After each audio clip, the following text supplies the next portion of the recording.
Située près de la frontière entre Israël et le Liban, Kiryat Shmona est la ville la plus au nord d'Israël et compte environ 24 000 habitants. Les tensions se sont aggravées ces 2 derniers mois alors que le Hezbollah et ses alliés au Liban ont intensifié la pression militaire sur Israël à la suite de son bombardement et de son invasion de la bande de Gaza. Nous arrivons à Kiryat Shmona pour comprendre comment elle a été attaquée. So now we are in the street of Kiryat Shmona, a border city. Nous nous trouvons dans la rue à Kiryat Shmona, une ville frontalière située à 3 ou 5 km du Liban. Les autorités locales nous ont dit que jusqu'à présent, environ une centaine de roquettes ont été tirées par le Hezbollah et que ces roquettes ont fait 10 victimes.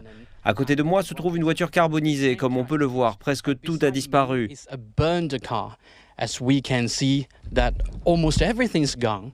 And maybe we can take a closer look at the things inside the car. Et si on regarde de plus près ce qui se trouve dans le véhicule, nous pouvons constater que les sièges, les ceintures de sécurité, le tableau de bord, la pédale de frein, la pédale d'accélérateur, tout a disparu. Accelerator pedal, wipers, everything's gone. Yeah, and we've also found a big hole on the ground. Nous avons également trouvé un assez gros trou. Un habitant nous a expliqué que le 5 novembre à 7 h du soir, une roquette avait été tirée par le Hezbollah pour attaquer cette zone. La roquette a pénétré dans le sol et elle est toujours sous terre. We were told that they were Il y a aussi des trous dans la clôture qui ont été causés par des éclats de roquettes, en particulier les roulements à billes. Et il y a aussi des trous sur les murs. some holes on the walls.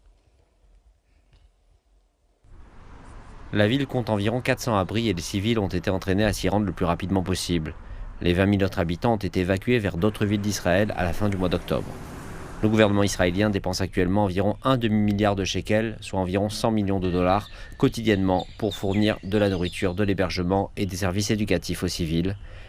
Et la fin du conflit est toujours incertaine.